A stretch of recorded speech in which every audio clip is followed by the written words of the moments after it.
runs in and joined me here. He meets my eyes to my surprise. He laughs in full light of my frown. My devil wants to pull me down.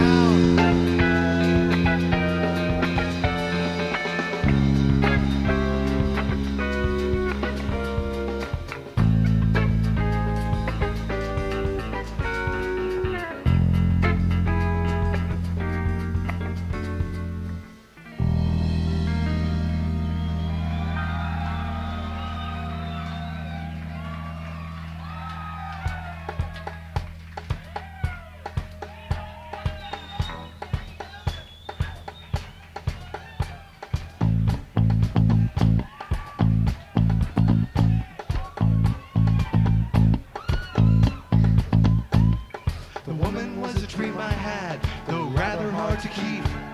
For when my eyes were watching hers, they closed, and I was still asleep.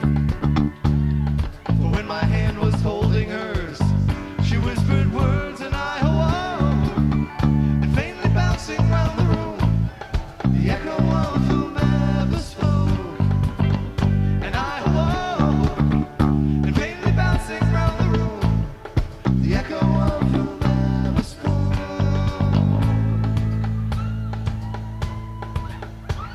The place I sought was far beneath the surface of the sea.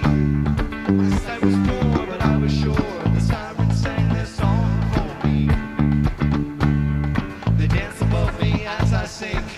I see them through a crystal haze, and hear their sweet sound bouncing round the never-ending choral maze. The crystal haze, and hear them bouncing round the room, the never-ending choral maze. Then before and now once more I'm bouncing round the room.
We breathe deep in a steam dream and plunge below the waterline.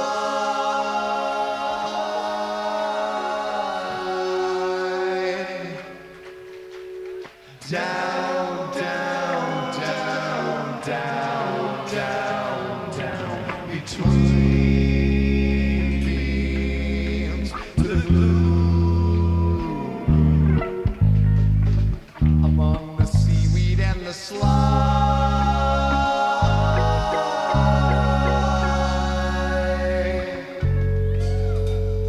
Down, down, down, down, down,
I struggled with destiny upon the ledge, and gasped when defeated he slipped off the edge.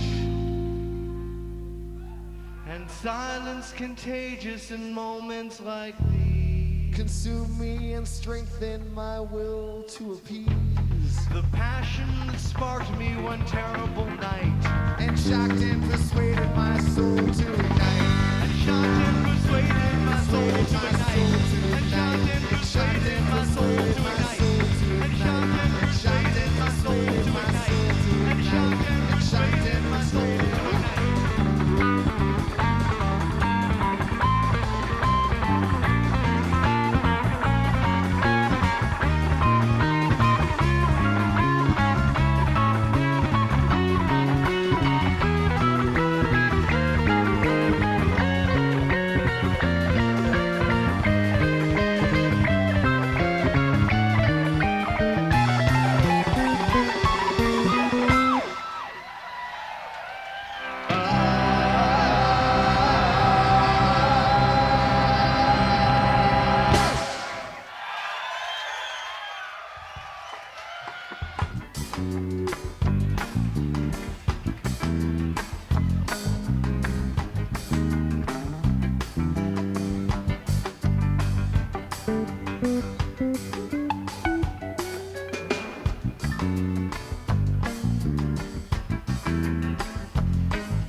Of maturity, someday he knew it would set him free, like it did for Floyd, the chimpanzee.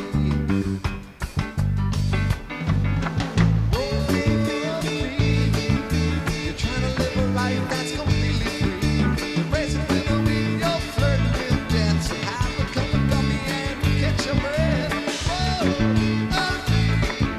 You're trying to live a life that's completely free. You're racing with the wind, you're flirting with death. So have a cup of coffee and catch your breath.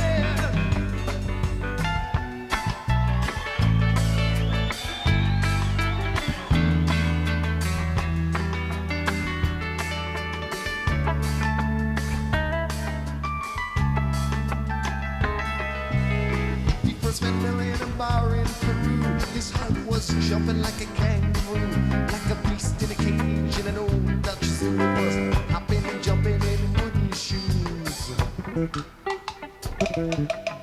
But Floyd was jealous and alone. He wanted Millie for his own, a desperate craving in his bones. Their love, he said, I will not condone. Then one day on a ship to Quebec, Floyd met the Millie on a lover's trek. He picked up a bottle and broke off the neck. It sliced through the air and he hit the deck.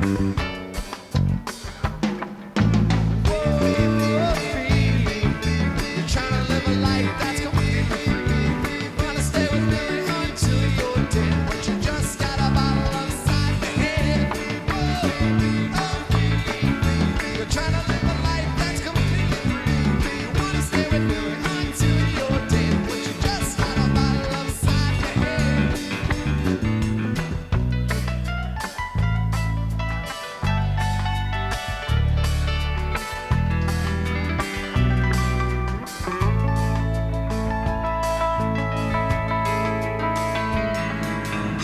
Millie turned and began to scream at Floyd. She said, you think you're pretty mean. But she was as thin as a small string bean. She slammed him in the face with a nectarine. Floyd fell back over the edge of the ship till he hung from the rail by his fingertip. Millie said, Floyd, I'll make you lose your grip. With this tiny piece of paper, I can make you slip. So Millie took took that paper and did the deed. Floyd hit the water with astonishing speed, and as the shark circled in and began to feed, Billy knew her weasel was finally free.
Thank you.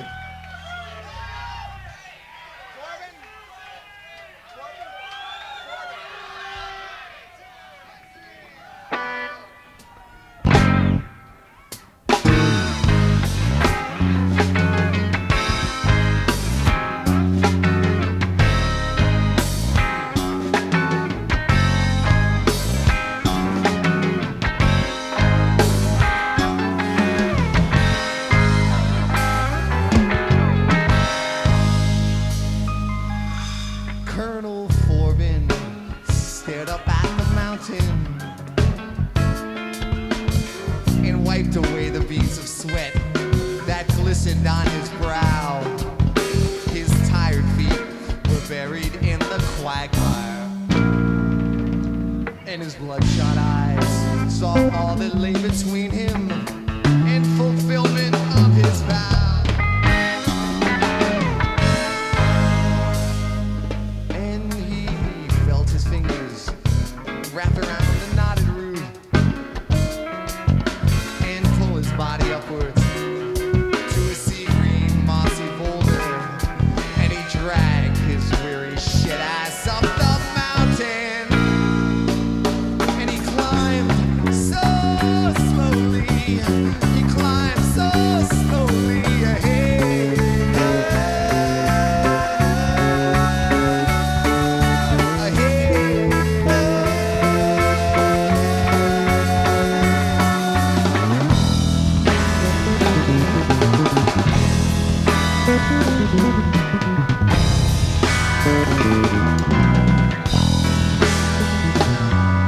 Suddenly he heard the crack of thunder, and the rocks began to crumble overhead and tumbled down the mountain to the dismal swamp that lay beneath the jagged cliffs through which his path had led.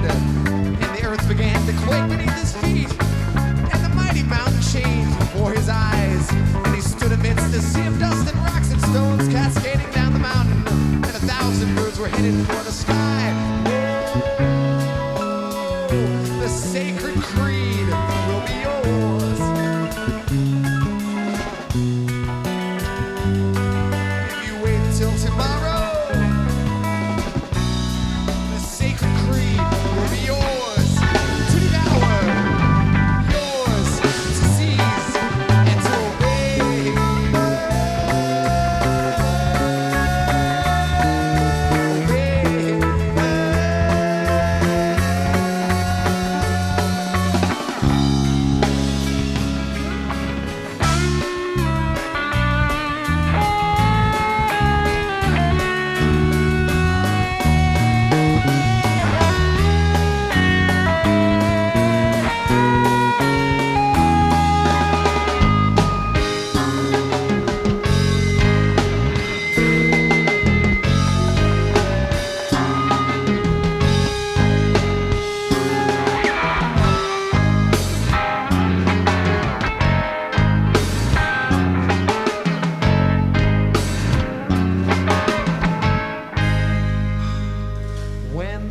Dust had cleared, the colonel lifted up his head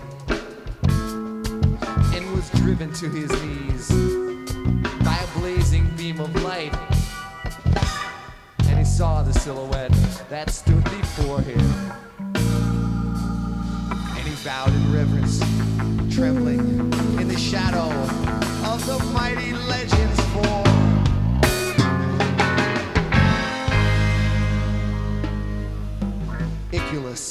The prophet stood before his eyes, looking down on Colonel Forbin, where he shuddered in the puddles and the muck, and he quietly addressed him, and he spoke so slowly, he spoke so slowly, he said,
this is our first time in Southern California. So, thank you. Very exciting. But right now, what we want to do is, if we can bring it way down, we're going to take you on a little journey back to where we come from, which is a long way away from here. And we're happy to be here, and we're happy to be out here by the beautiful ocean and everything, but where we come from is far away from the ocean. So if you watch right now, come with me while we just kind of open the roof up on top of this building, let some of the air flow in here, and just imagine we're lifting up off the ground and up into the sky. And as you go up in the air, you can look down, you can see the lining of the shore go away, and the little oil pumps out there in the middle of the and all that, and it's kind of lifting up, and you can get up and now up there in the clouds a little bit, and we're going to take you with us now back to where we come from, because we're troubadours from a different place than we're at here. So we're coming with us now, and the clouds are lifting apart, and as we go off, you can start to see sort of the continental divide over there, and the whole Colorado and everything, the Midwest, Canada, Alaska, and just going up into the darkness ahead and flipping backwards and spinning through the eons, through time and energy has no meaning anymore. And slowly you start to come out and break through the blackness, and you can see us, and now we're floating over a different place with large fields stretching out in one direction. You see a huge green field, and in the other direction, a huge forest that goes on as far as the eye can see. And out of the forest comes an enormous mountain, one huge individual mountain. And what we're doing right now is we're coming in, and we're going to come land down in the woods of Gamehendge. And we're coming down into Gamehendge, and down as we pass all the different people of Gamehendge, the lizard people walking around, and they don't look very happy right now. They don't look very happy because they're slaves. They're slaves to the evil King Wilson.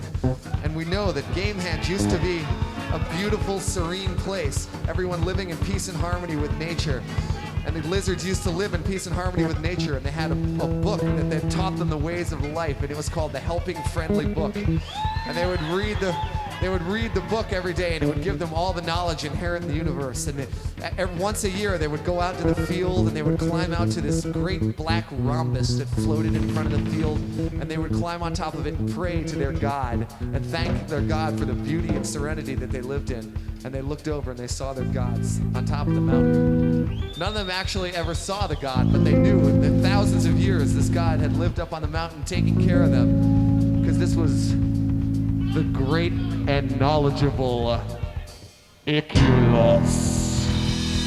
The great and knowledgeable Iculus on top of the mountain. But then one day, a traveler came to the land of Gamehendge. And he didn't know about the great and knowledgeable Iculus, because Iculus was a great man. Iculus had written the Helping Friendly Book years before.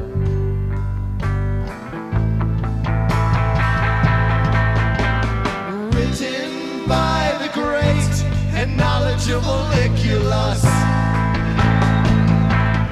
Yeah, my children are old enough to read Iculus. A cold and lonely night, Running the pace of her fright.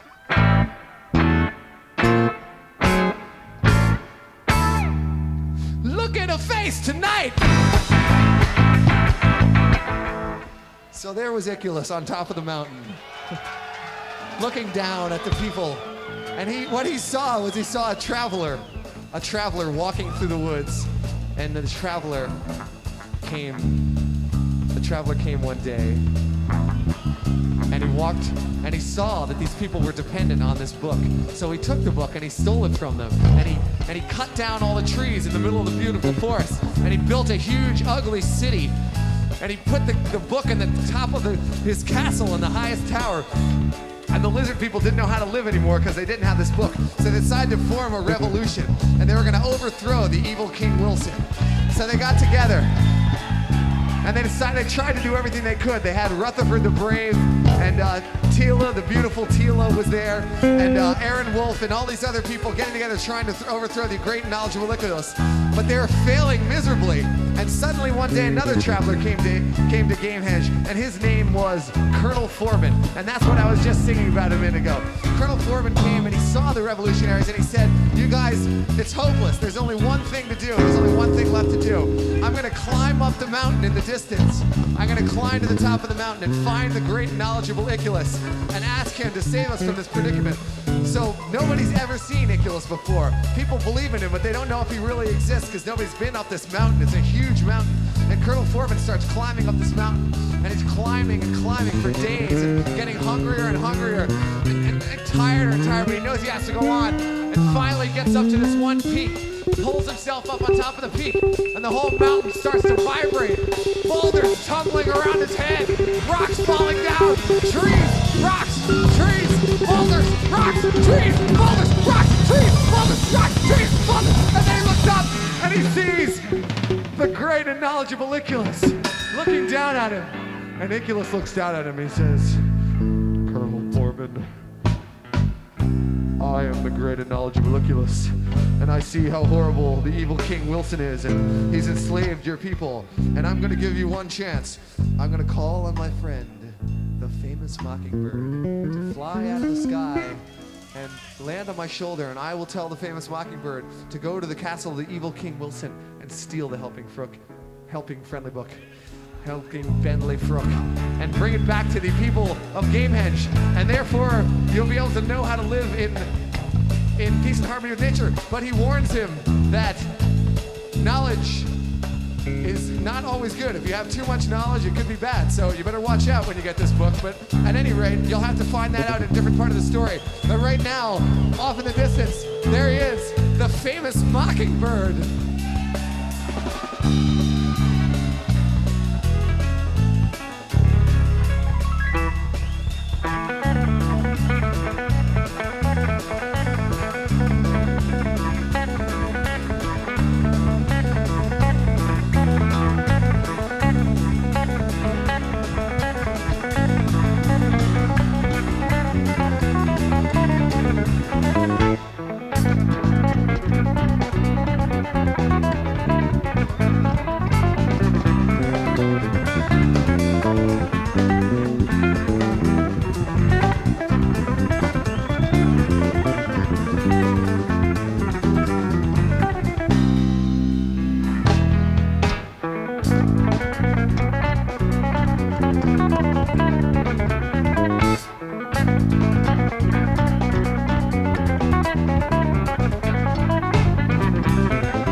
trespass anywhere. You can trespass anywhere. But where you go, you'd better beware. You can trespass anywhere. I forgot the rules, I forgot my pride. But I don't need a place to hide. I forgot the rules, I forgot my pride. But I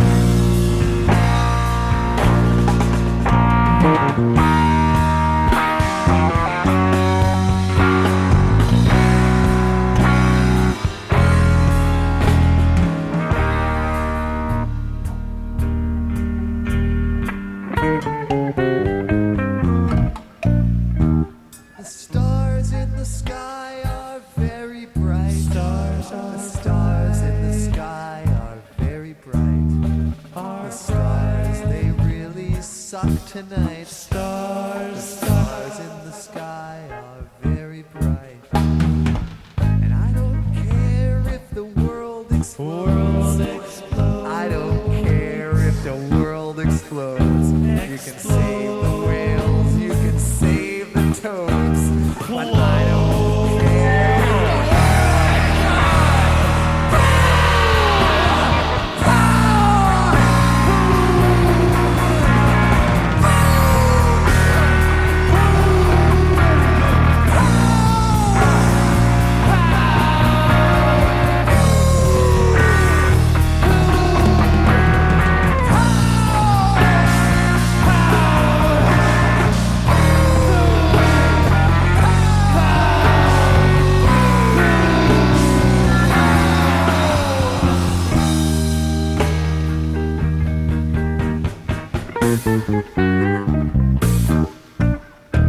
Sanity never came my way.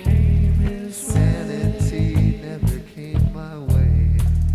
I don't know what I'll do today, 'cause sanity never came my way.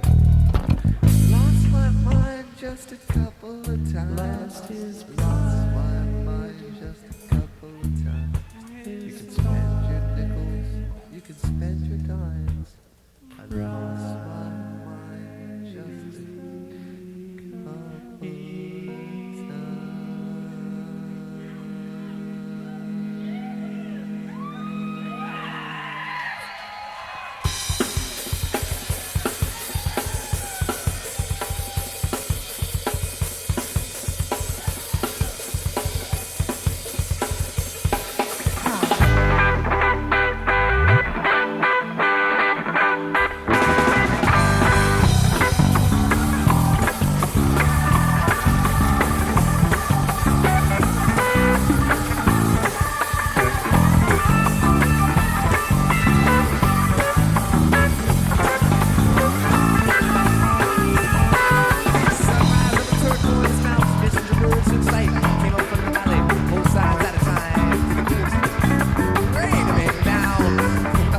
came upon an aging knight who leaned against the wall in gnarly armor.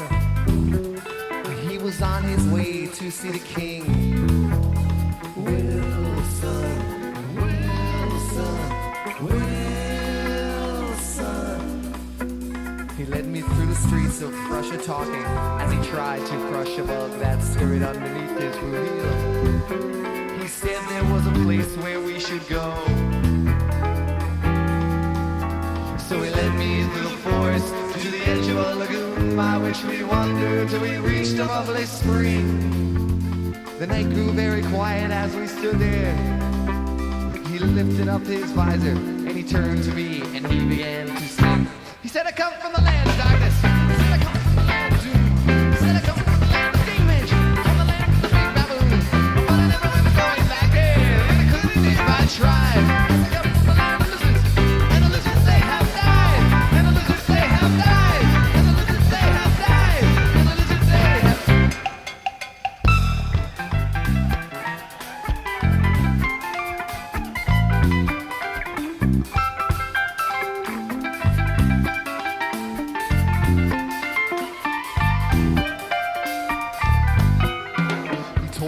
Lizards were a race of people practically extinct from doing things smart people don't do. He said he was once a lizard too.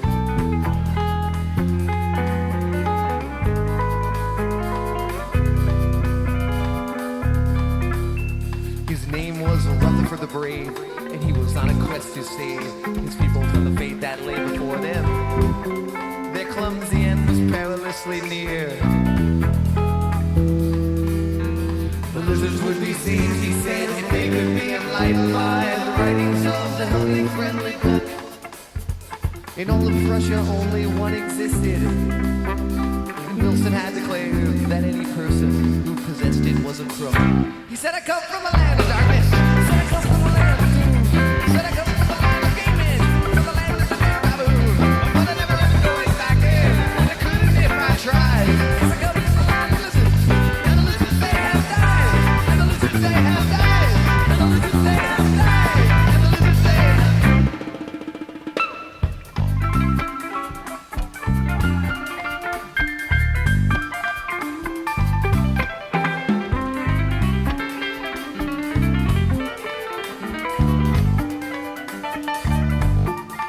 The helping friendly book, it seemed, possessed the ancient secrets of eternal joy and never-ending splendor. The trick was to surrender to the flow.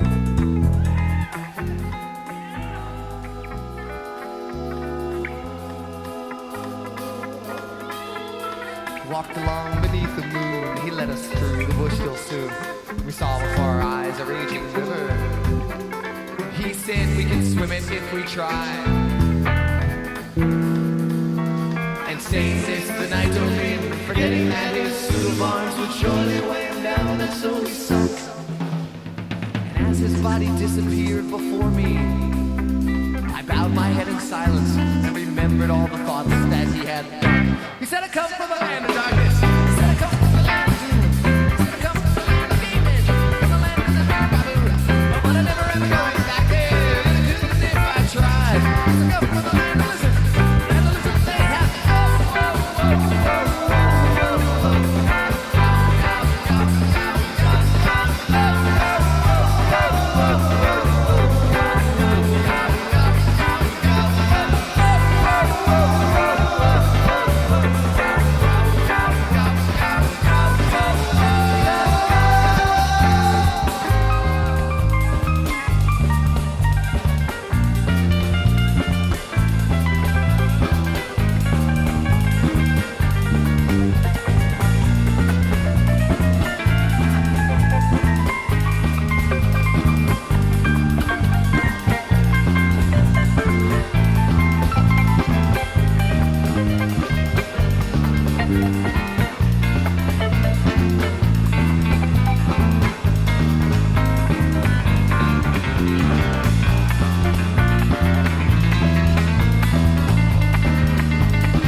possessions in a ring around the earth, and bought and sold my self-control for less than it was worth.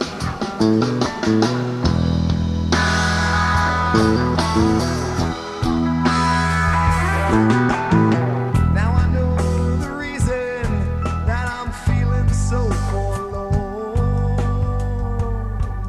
I'll pick you up at 8 as usual.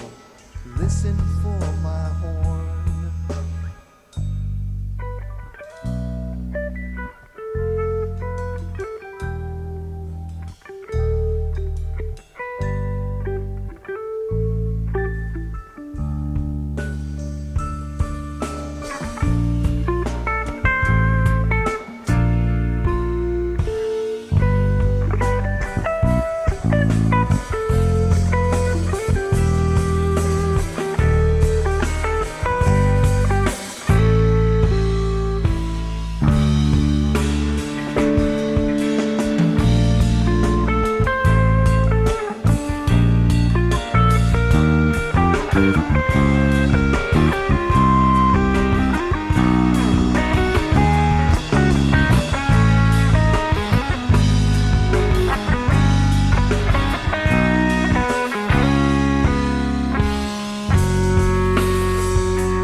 sword, I'll call Lord and put you in the van. You won't steal that thing again. You won't steal my poor heart again.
No, this is not Whipping Post. This is a beautiful love ballad.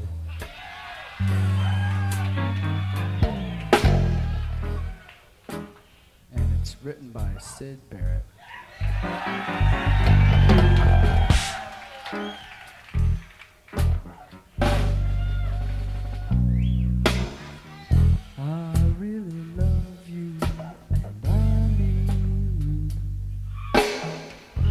Stars above you, crystal blue. Well, oh baby, my hair's on end about you.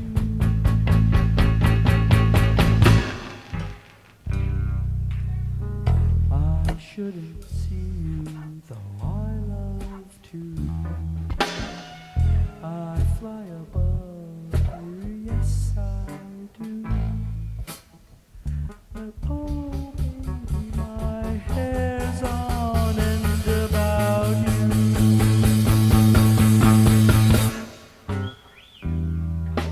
Floating, bumping noses, dodge your tooth, their fins are luminous.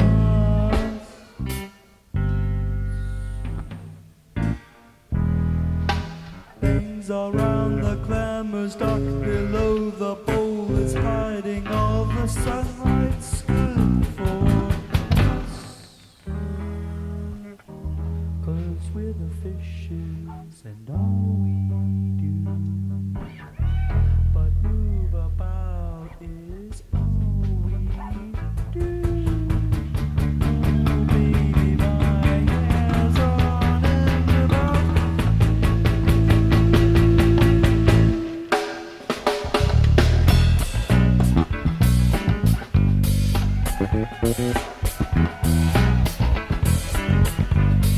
Tonight on the piano we have Paige McConnell.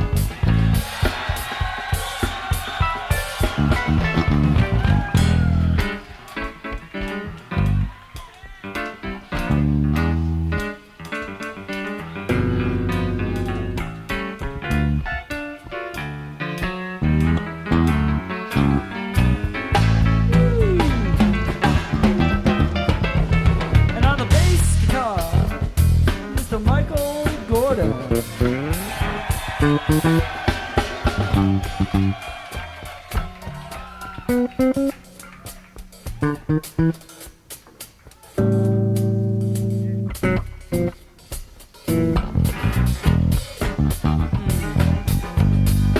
And on the soundboard, Mr. Paul Languedoc, ladies and gentlemen.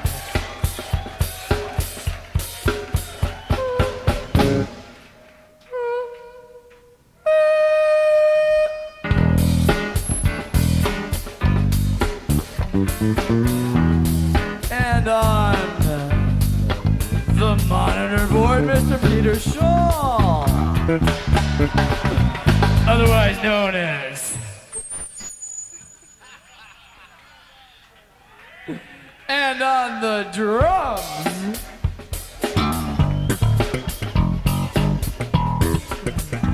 Mr.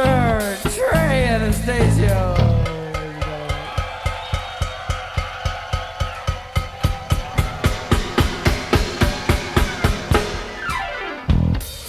Cooter on the light board, Cooter on the light board. Oh, come on, Chris, do some light stuff.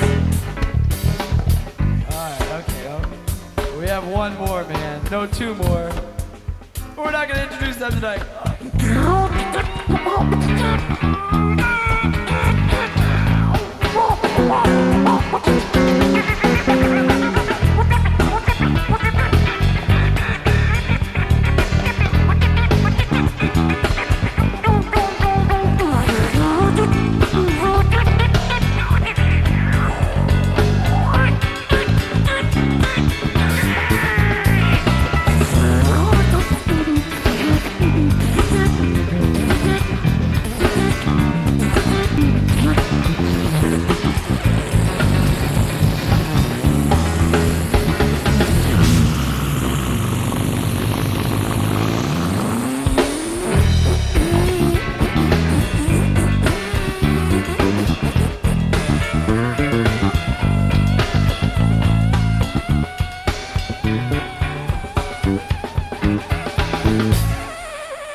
Selling merchandise and doing the mailing lists back there, out there, somewhere, and roll away, Brad.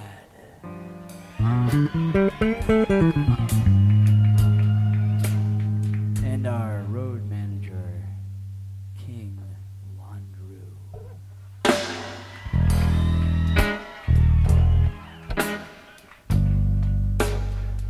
And to all these folks,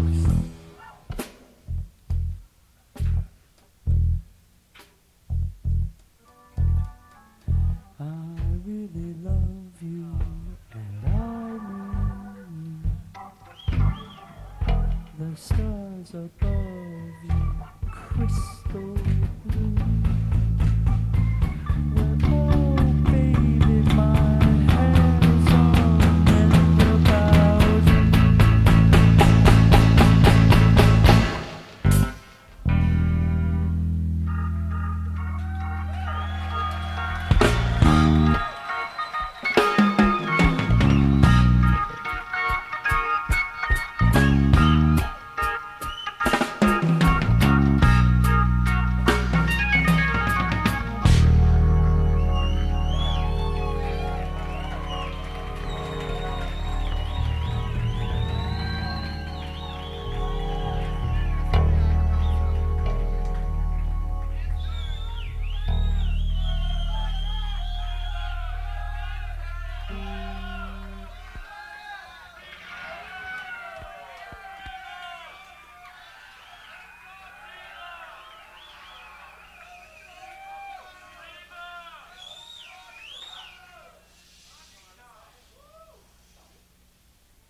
There's a picture that in fancy oft appearing brings back the time, love, when you were near, when you were near. Instead I wonder where you are, my darling, and if your heart to me is still the same, still the same. For the sighing wind and nightingale a singing are breathing only your own sweet name, your own sweet name. Sweet Adeline.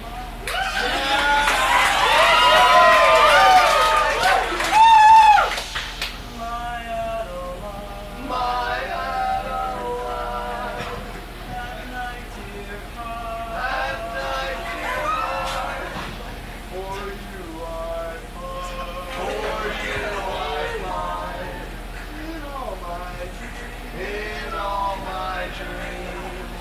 Your fair face. Your fair face beams. You're the flower of my heart, sweet Adeline. Sweet Adeline.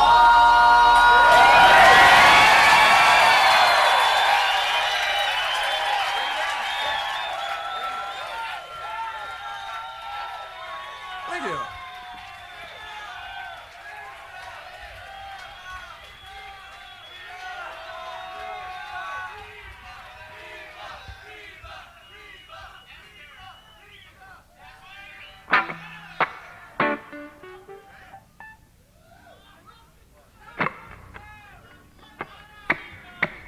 Suzy Greenberg, like a hickey man. Simple and they drown beneath the undertow.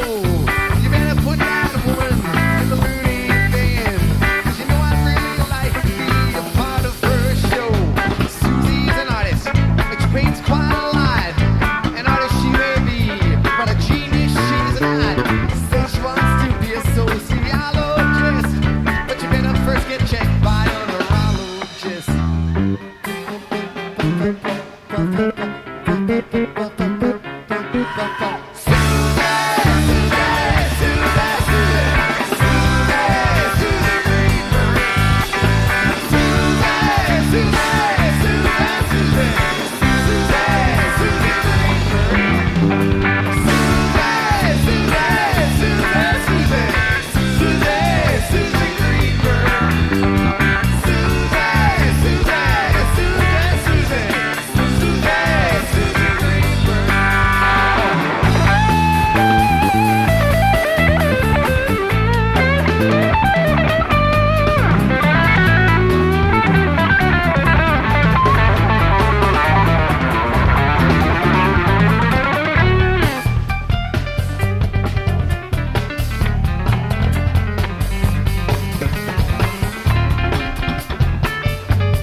Stooges.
Thank you. Thank you very much.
Just not that great anymore.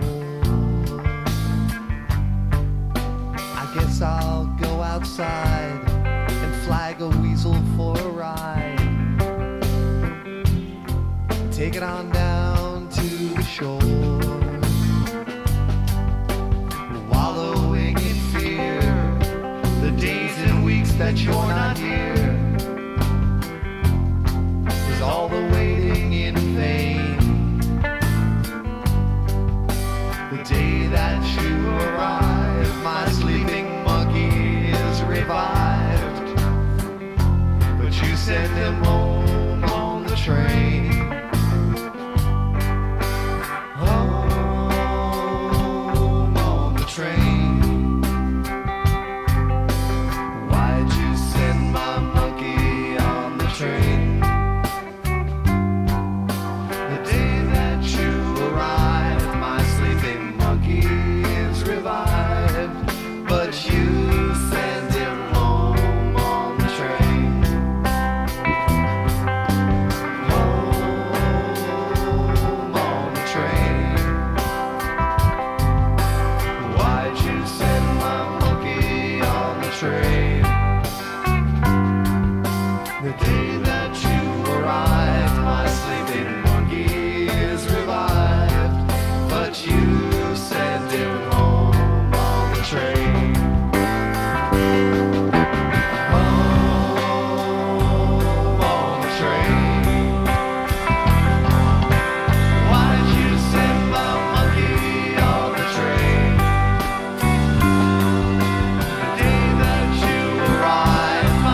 Why'd you send my monkey on the train? The day that you arrived, my sleeping monkey is revived. But you sent him home on the train. Home on the train. Why'd you send my monkey on the train? The day that you arrived, my sleeping monkey is revived.